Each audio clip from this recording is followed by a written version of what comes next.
నమస్కారం వార్తలకు స్వాగతం. ముందుగా ముఖ్యాంశాలు. TDP leader KS Jawahar media సమావేశం.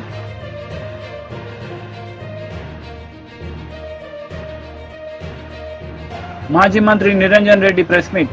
కాంగ్రెస్ ప్రభుత్వంపై ఫైర్. టీడీపీ లీడర్ మీడియా సమావేశం నిర్వహించారు. ఈ సందర్భంగా పలు అంశాలపై ఆయన మాట్లాడారు. చంద్రబాబు నాయుడు గారి 4,000 పెన్షన్ పెంచిన తర్వాత కూడా ఆయన చంద్రబాబు నాయుడు గారు ఎంత ఇచ్చారంటే 2,845 రూపాయలు ఆయన చేతుల మీదుగా పెంచారు తప్ప మిగతా అందరు కలిసి పెంచిన కేవలం 1,100 చిల్లరే. ఎందుకంటే ఈరోజు పెద్ద ఎత్తున ఈ వృద్ధులు కానీ, వితంతువులు కానీ, దివ్యాంగులు కానీ వీళ్ళందరూ కూడా ఎదురు చూస్తూ ఉన్నారు. గతంలో కూడా ఒంటరి మహిళలకు కూడా పెన్షన్ ఇవ్వాలనే ఒక సామాజిక బాధ్యత చంద్రబాబు నాయుడు గారికే ఉంది. అలాంటి బాధ్యత ఈరోజు చంద్రబాబు నాయుడు గారు అమలు చేస్తూ ఉన్న సందర్భంలో ఈరోజు ప్రజలందరూ కూడా ఒకటే మనవి చేస్తూ ఉన్నాం. ఈ ప్రభుత్వం పూర్తిగా పనిచేసే విధంగా మీరు అందరూ కూడా సహకరించండి, ప్రభుత్వాన్ని దీవించండి. చంద్రబాబు నాయుడు గారు 10 కాలాల పాటు ఈ రాష్ట్రం అభివృద్ధి కోసం తప్పిస్తున్నటువంటి నాయకుడు. అలాంటి నాయకుడికి ఈరోజు అప్పుడే మొదలుపెట్టారు. ఏది పదవి పోయినటువంటి 10 రోజులు కూడా అవ్వలేదు. 10 రోజుల్లోనే ఈరోజు మొదలుపెట్టేసి అది ఎప్పుడు చేస్తావు, ఇది ఎప్పుడు చేస్తావు అని పేరుని నాని లాంటి వాళ్ళు మాట్లాడుతూ ఉన్నారు. సూపర్ 6 గురించి పేరుని నానికి అర్థమైనట్లేదు. ఎందుకంటే ఆ 6 తగిలి పూర్తిగా మెదడు కూడా పాడైపోయి ఏం మాట్లాడుతున్నాడో తెలియనటువంటి పరిస్థితుల్లో ఈరోజు వైకాపా వాళ్ళు ఉన్నారు. వాళ్ళందరికీ ఒకటే చెప్తా ఉన్నా, ఇప్పటికైనా నోరును అదుపులో పెట్టుకోండి, ఈ ప్రభుత్వానికి సహకరించండి. వృద్ధులు, వితంతువులు ఎవరైతే పెన్షన్ కోసం ఎదురు చూస్తూ ఉన్నారో వాళ్ళ జీవితాల్లో వెలుగులు నింపడం కోసం వాళ్ళు బరువు కాదు, ఈ ప్రభుత్వానికి బాధ్యత అనేది చంద్రబాబు నాయుడు గారు గుర్తించారు. ఎవరైనా సరే వృద్ధులను కానీ, వితంతువులు కానీ, దివ్యాంగులను కానీ బరువుగా భావించే వాళ్ళందరికీ కూడా ఆర్థిక భరోసా కల్పిస్తే, సామాజిక భద్రత కల్పిస్తే వాళ్ళు బరువు కాదు, ఆ కుటుంబం యొక్క బాధ్యత ఈ ప్రభుత్వం తీసుకొని ఈ ప్రభుత్వం ద్వారా ఆ కుటుంబాలకు 4,000 రూపాయల పెన్షన్ అందించి ఆ 4,000 రూపాయల పెన్షన్ ద్వారా వాళ్ళు బరువుగా భావించకుండా బాధ్యతగా భావిస్తారని చంద్రబాబు నాయుడు గారు ఈరోజు చేసినటువంటి పరిస్థితి చూస్తూ ఉన్నాం. అంతేకాకుండా మళ్ళీ ఒకసారి గుర్తు చేసుకోవాలి, జగన్మోహన్ రెడ్డి గారు పెన్షన్ల విషయంలో చేసినటువంటి విధానం. ఎందుకంటే ఆ రోజు 2,000 పెన్షన్ ఇస్తూ ఉంటే దశల వారీగా పెంచుకుంటూ పోతానన్నాడు. ఆయన నవరత్నాల్లో కానీ ఇతరత్ర కానీ 3,000 పెంచుతున్నామని స్పష్టంగా చెప్పి ఈ దశల అనే మాట ఎక్కడా లేదు. ఆయన కావాలని దశల వారీగా పెంచుతున్నామని చెప్పి చేసినటువంటి పరిస్థితి. అంతేకాక 2014 జూన్ నాటికి 39 లక్షలు ఉన్న పెన్షన్ని చంద్రబాబు నాయుడు గారు 54,25,000 పెంచినటువంటి పరిస్థితి. అదే కాకుండా జగన్మోహన్ రెడ్డి కూడా ఎక్కడా కూడా పెన్షన్లు పెంచినటువంటి పరిస్థితి లేదు. ఈరోజు డప్పు కళాకారులు కానీ, చెప్పులు కుట్టేవాళ్ళు కానీ, చర్మకారులు కానీ ఈరోజు గౌరవంగా బతకాల్సినటువంటి ఎవరైతే సమాజానికి దూరంగా ఉన్నటువంటి వ్యక్తులు, సమాజాన్ని దూరంగా పెట్టినటువంటి వ్యక్తులు ఈరోజు వాళ్ళు గౌరవప్రదంగా బతికే విధంగా చంద్రబాబు నాయుడు గారు డప్పు కళాకారులకి, చెప్పులు కుట్టే వాళ్ళకి, చర్మకారులకు కూడా పెన్షన్ ఇచ్చి తన ఉదారత చాడుకున్నటువంటి వ్యక్తి చంద్రబాబు నాయుడు గారు. ఈరోజు కూడా చంద్రబాబు నాయుడు గారికి మనవి చేస్తూ ఉన్నాం, ఇంకా గుర్తించాల్సినటువంటి డప్పు కళాకారులు కానీ, చెప్పులు కుట్టేవాళ్ళు కానీ, చర్మకారులు కానీ ఎవరైతే గౌరవప్రదంగా ఈ సమాజంలో బ్రతకాలనుకున్నారో వాళ్ళందరినీ కూడా మళ్ళీ కూడా కొంతమందిని యాడ్ చేయాల్సినటువంటి అవసరం ఉంది. దాన్ని కూడా చేయాల్సినటువంటి పరిస్థితి అనేది కూడా మా పార్టీ ద్వారా మేము కూడా చంద్రబాబు నాయుడు గారికి తెలియజేయడం జరుగుతూ ఉంది. అదేవిధంగా ఈ పెన్షన్లన్నీ కూడా 1వ తారీఖున కార్యాలయాల్లో ఎవరైతే సచివాలయాల్లో ఉన్నటువంటి వ్యక్తుల ద్వారా ఇంటింటికి పంపడం జరుగుద్ది. 1వ తారీఖు అందరికి అందిస్తాం. ఎక్కడా కూడా ఎవరో కూడా తొట్టుబాటు పడొద్దు, తొందరపడొద్దు. చెప్పే మాటలు ఏదైతే జగన్మోహన్ రెడ్డి అనుకో చెప్పే మాటలు ఎవరు కూడా నమ్మొద్దు. మీ ఇంటికి నేరుగా పెన్షన్ 7,000 రూపాయలు వస్తూ ఉంది. వాటితో పాటుగా ప్రతి నెల మీకు ఈ పెన్షన్ అందించేటటువంటి బాధ్యత కూడా ఈ ప్రభుత్వం తీసుకొని ప్రతి నెల 4,000 రూపాయల పెన్షన్ని మీ ఇంటికి పంపించడం జరుగుద్ది. దాంతోపాటుగా ఇచ్చినటువంటి హామీలన్నీ కూడా అమలు చేయడం అనేది చంద్రబాబు నాయుడు గారికి సాధ్యం. ఈ రాష్ట్రంలో స్వర్ణయుగం ప్రారంభమైంది. ఆ రోజు చరిత్రలో చెప్పుకునే వాళ్ళం గుప్తుల స్వర్ణయుగం అని. రాబోయే రోజుల్లో చంద్రబాబు నాయుడు గారు ఈ రాష్ట్రంలో స్వర్ణయుగాన్ని స్థాపించబోతా ఉన్నారు. ఒక పక్క ఏదైతే ఆదాయాన్ని పెంచినటువంటి ఆదాయం ద్వారా ఈ సామాజిక న్యాయం ద్వారా అందరూ కూడా ఏదైతే ప్రత్యేకంగా వెల్ఫేర్ ఉందో, సంక్షేమం ఉందో ఈ సంక్షేమాన్ని అమలు చేసే విధంగా కూడా చంద్రబాబు నాయుడు గారు చర్యలు తీసుకుంటా ఉన్నారు. తప్పకుండా ఈ ప్రభుత్వం పేదల ప్రభుత్వం, పేదలను ఆదుకోవటం, పేద యొక్క కష్ట సుఖాలను చూడటం, వాళ్ళకి కావాల్సినవి కూడా అందించే విధంగా కూడా చంద్రబాబు నాయుడు గారు చేయబోతా ఉన్నారు. దాంతోపాటు మంత్రి కోమటిరెడ్డి వెంకటరెడ్డి ప్రెస్ మీట్ నిర్వహించారు. ఈ సందర్భంగా పలు అంశాలపై ఆయన మాట్లాడారు. ఫస్ట్ ఆఫ్ ఆల్ 2016లో అనౌన్స్ చేసి 2018 నుంచి రీజనల్ రింగ్ రోడ్ మీద చర్చ జరుగుతుంది తప్ప ముందడుగు పడతలేదు. గత ప్రభుత్వం దాని మీద కొన్ని అనౌన్స్ చేసినప్పుడు యూటిలిటీ చార్జ్ కడదామని చెప్పి ఒప్పుకొని తర్వాత వాళ్ళు మేము కట్టామని చెప్పడం, నేషనల్ హైవే వాళ్ళు దాన్ని బ్యాక్ పోవడం, మళ్ళీ మా గవర్నమెంట్ వచ్చిన తర్వాత నేను వచ్చి గడ్కరీ గారి ఆనరబుల్ మినిస్టర్ గారిని కలిసి సీఎం గారు నేను ఇద్దరం కలిసి వాడిని ఒప్పిస్తే వాళ్ళు యూటిలిటీ ఛార్జ్ కూడా మీరు కట్టే అవసరం లేదు, మేమే కట్టుకుంటామని చెప్పి ముందుకు వచ్చి రావడం, దాన్ని వేగవంతం చేసే ప్రక్రియలో ఎలక్షన్ కోడ్ వచ్చినప్పుడు కొద్దిగా ఆలస్యమైంది. మేము అనుకున్న వర్క్స్ అందులో రీజనల్ రింగ్ రోడ్తో సహా హైదరాబాద్ విజయవాడ జాతీయ రహదారిని 6 లేన్లుగా మార్చే, అది ఒక దేశంలోనే ఎక్కువ ట్రాఫిక్ ఉన్న రోడ్డు, 60,000 వెహికల్స్ పర్ డే వస్తాయి. జిఎంఆర్ అనే సంస్థ టోల్ రోడ్ తీసుకొని యాక్చువల్గా 2024లోనే 6 లేన్గా కంప్లీట్ చేయాలి. కానీ వాళ్ళు వివిధ కారణాలు చూపిస్తూ కోర్టుకు వెళ్తూ దాన్ని 6 లేన్గా టేకప్ చేయలేదు. ఎన్నో యాక్సిడెంట్లు, ఎంతోమంది చనిపోవడం, ఎంతోమంది హ్యాండిక్యాప్డ్ కావడం జరుగుతుంది. దాన్ని నేను ఎంపీగా ఉన్నప్పుడు ఆనరబుల్ మినిస్టర్ గడ్కరీ గారిని అడిగితే 375 కోట్లతో 17 యాక్సిడెంట్ స్పాట్ గుర్తించి 375 కోట్లు శాంక్షన్ చేయడం జరిగింది. శాంక్షన్ చేసిన తర్వాత 2 సార్లు జిఎంఆర్ వారు కోర్టుకు పోయాను.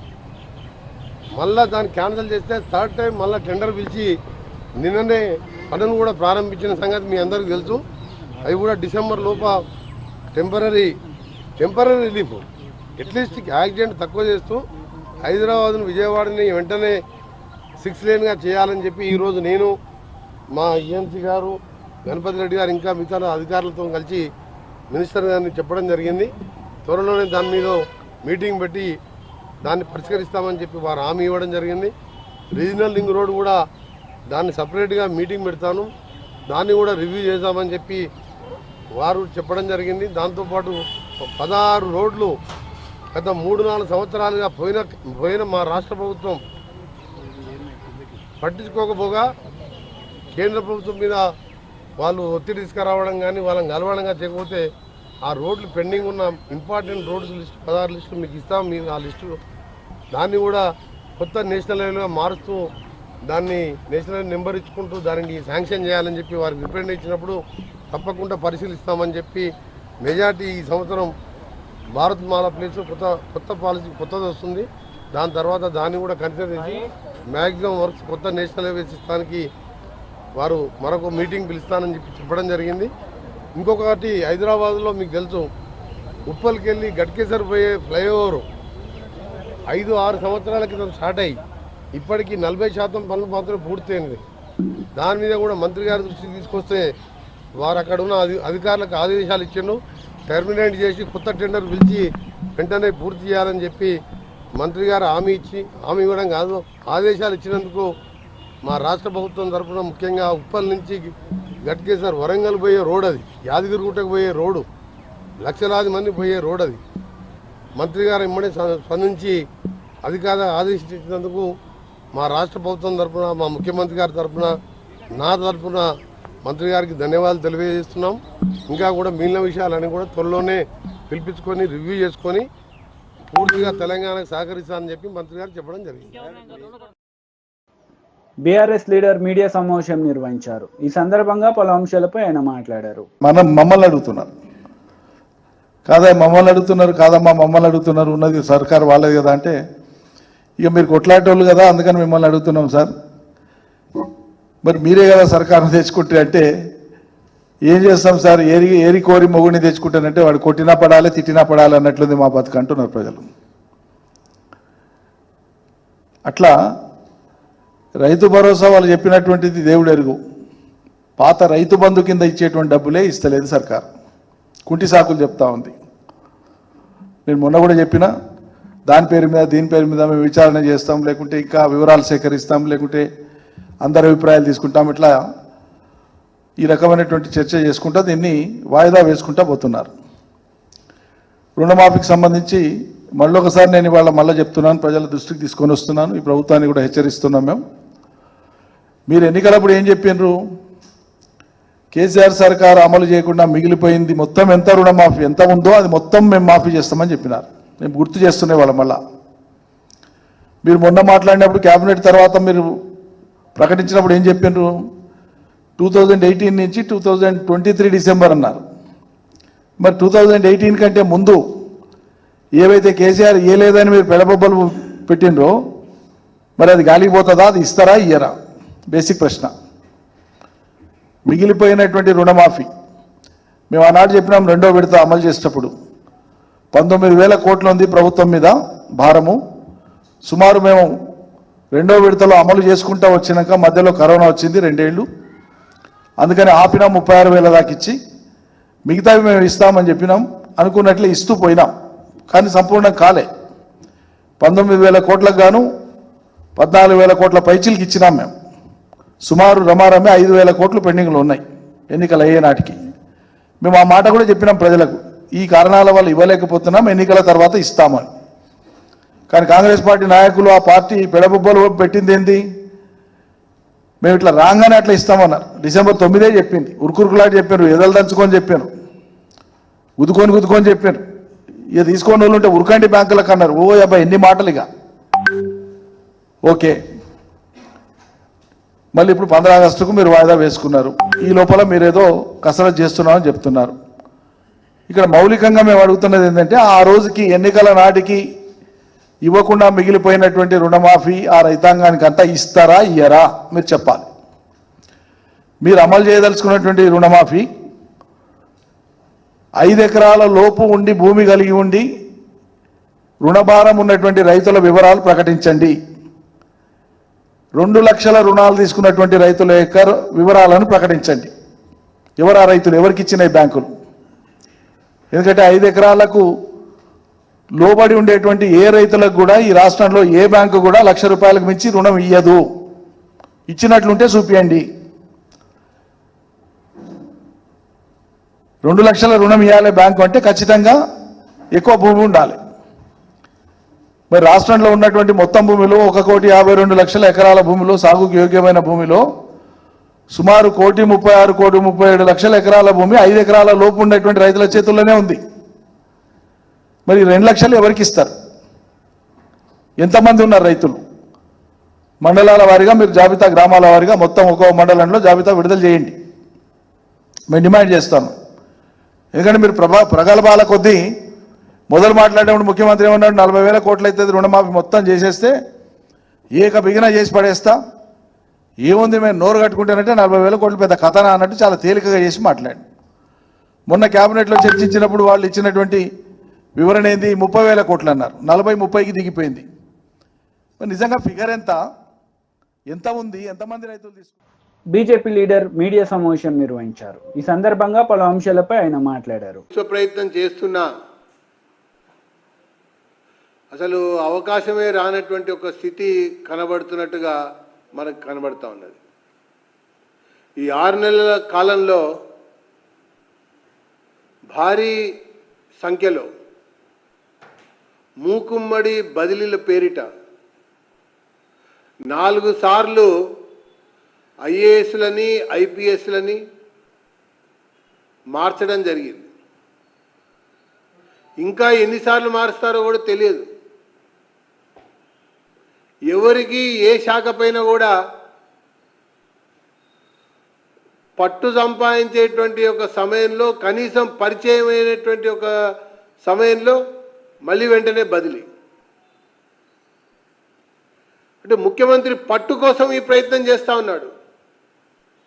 కానీ అధికారులు మాత్రం ఇంకా ఈ రాష్ట్రంలో కాంగ్రెస్ ప్రభుత్వం నడుస్తోంది, ముఖ్యమంత్రిగా రేవంత్ రెడ్డి గారు ఉన్నారు అన్నట్టుగా గుర్తించినట్టుగా, గమనించినట్టుగా, ఆ ప్రకారంగా నడుచుకుంటున్నట్టుగా అధికారులలో ఎక్కడ కూడా కానరాటలేదని చెప్పి భారతీయ జనతా పార్టీ అభిప్రాయపడతా ఉన్నది. ఇక పోతే శాంతి భద్రతలు రాష్ట్రంలో చాలా ఘోరంగా క్షీణించినాయి. అసలు సమీక్షించే నాదుడే లేడు, పట్టించుకునే అధికారే లేడు. ఏ రోజుకు ఆ రోజు చూసినట్టయితే 3 హత్యలు 6 మానభంగాల్లా ఈ రాష్ట్రం 6 నెలల పాలన కొనసాగిందని చెప్పని నేను పేర్కొంటా ఉన్నా. ఇది ముఖ్యమంత్రి చేతిలోనే ఉన్నటువంటి యొక్క శాఖ పనితీరు ఈ రకంగా నడుస్తూ ఉంది. ఇకపోతే పాలన మీద పట్టు ప్రయత్నం ఒకవైపున, పార్టీలో పట్టును నిలుపుకోవటం కొరకు ఇంకొక యత్నం. ఈ 2 ప్రయత్నాల్లో ఈ 6 నెలల కాలంలో 11 సార్లు ఢిల్లీకి వెళ్ళినటువంటి ముఖ్యమంత్రి రేవంత్ రెడ్డి గారు అని చెప్పని నేను పేర్కొంటా ఉన్నా. కేవలం ఢిల్లీకి వెళ్ళటం కొరకే ఈయన ముఖ్యమంత్రి అయ్యాడా అన్నట్టుగా ఉంది. ఢిల్లీలో కూడా ఒక క్యాంపు కార్యాలయాన్ని ప్రారంభింపజేసుకుంటే అక్కడి నుంచే ఇక పాలన చూసుకునేటువంటి ఒక పరిస్థితి చేసుకోవచ్చు. మంత్రివర్గ విస్తరణ ఇప్పటికీ 6 నెలలు అయిపోయింది, పూర్తి మంత్రివర్గం లేనే లేదు. మంత్రివర్గ విస్తరణ పేరు మీద 3 సార్లు వెళ్ళారు. కార్పొరేషన్ లెక్క నియామకాలపైన 3 సార్లు వెళ్ళారు. రాజకీయంగా ప్రచారం కొరకు 3 సార్లు వెళ్ళారు. తన పిసిసిఐ అధ్యక్ష పదవికి సంబంధించినటువంటి వారసుని ఎంపిక చేసేటువంటి విషయంలో మరో 2 సార్లు వెళ్ళారు. ఈ రకంగా 6 నెలల కాలంలో 11 సార్లు ఢిల్లీకి వెళ్ళినటువంటి ఏకైక చక్రవర్తి ఈ రేవంత్ రెడ్డి గారని చెప్పని నేను పేర్కొంటా ఉన్నా. ఎంతసేపు ఆ యొక్క ఢిల్లీ నాయకుల యొక్క కనుసన్నల్లో పడాలి, సీటుని కాపాడుకోవాలి, కప్పం కట్టుకోవాలి, ఆ రకంగా కనబడుతూ ఉండాలి అన్నట్టుగా వ్యవహారం చేస్తూ ఉన్నాడే కానీ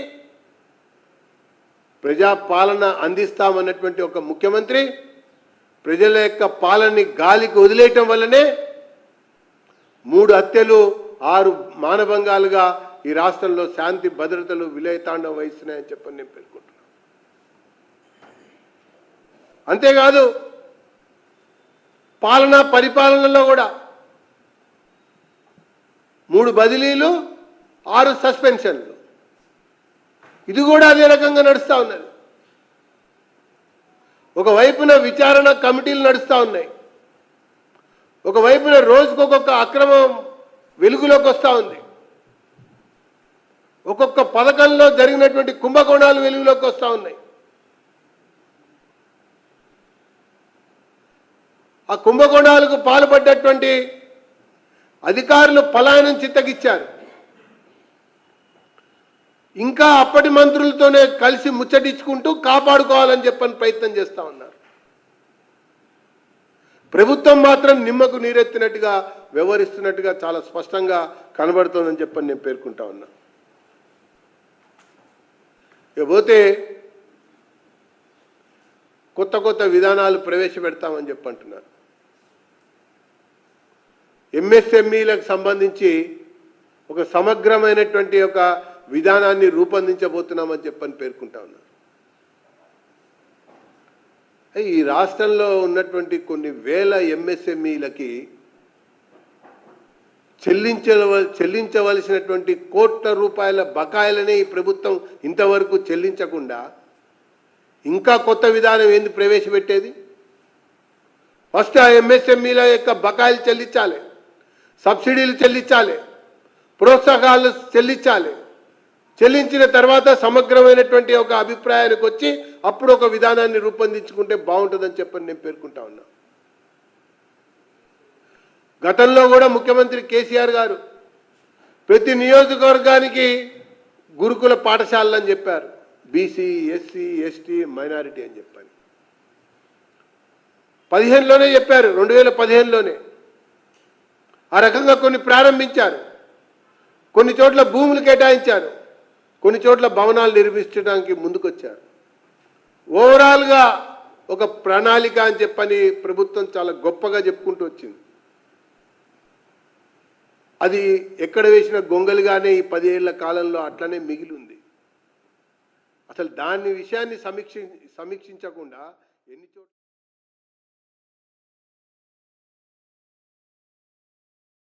వైసీపీ లీడర్ మీడియా సమావేశం నిర్వహించారు. ఈ సందర్భంగా పలు అంశాలపై ఆయన మాట్లాడారు. భూములు కేటాయించడం కోసం 2016 జూలై 21 నాడున టీడీపీ ప్రభుత్వం జీవో జారీ చేసిన మాట నిజమా కాదా? దయచేసి తెలుగుదేశం పార్టీ వాళ్ళు, మమ్మల్ని విమర్శిస్తున్న వాళ్ళు ఈ జీవోను 2016లో జూలై 21వ తారీఖు నాడు మీ పార్టీయే, మీ ప్రభుత్వమే ఇచ్చిన మాట నిజమే కాదా? ఇది ఆ జీవో.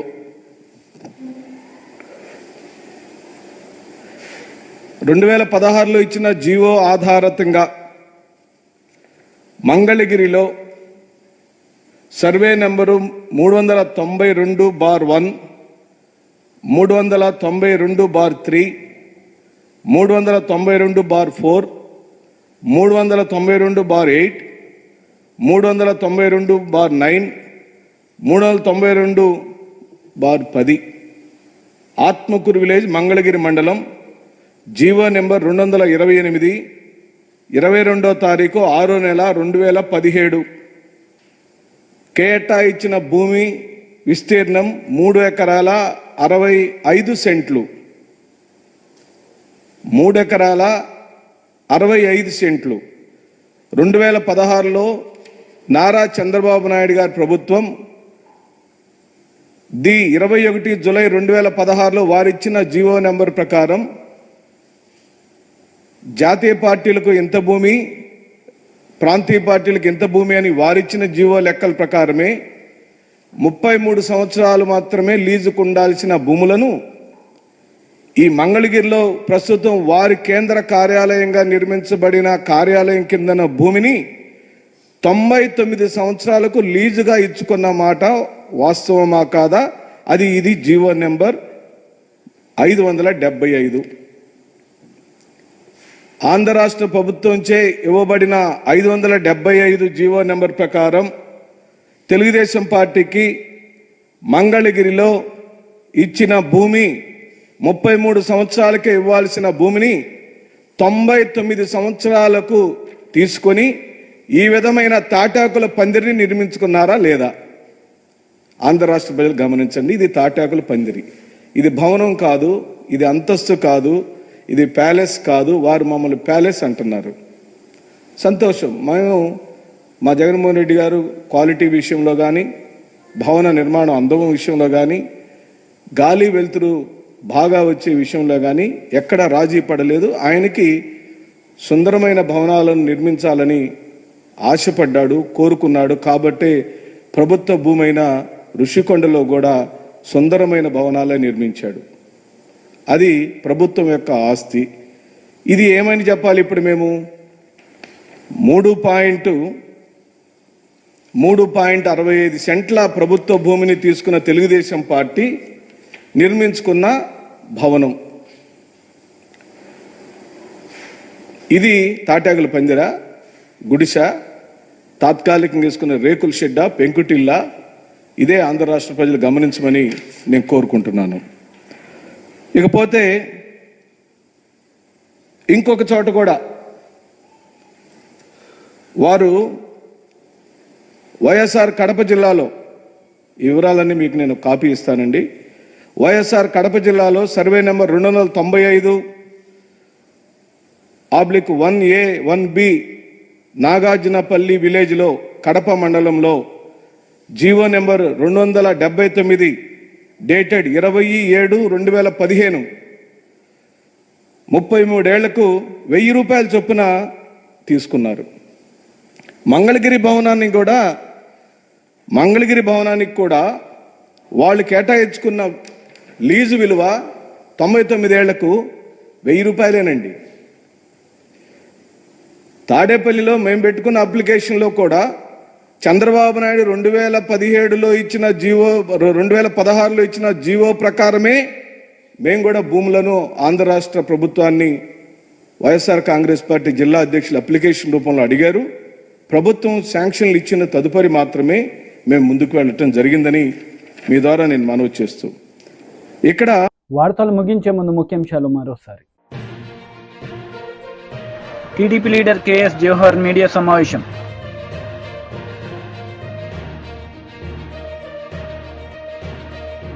మాజీ మంత్రి నిరంజన్ రెడ్డి ప్రెస్ మీట్, కాంగ్రెస్ ప్రభుత్వంపై ఫైర్. ఈ వార్తలు ఇంతటితో సమాప్తం. తిరిగి ప్రసారమయ్యే వార్తల్లో మళ్ళీ కలుద్దాం. అంతవరకు సెలవు. నమస్తే.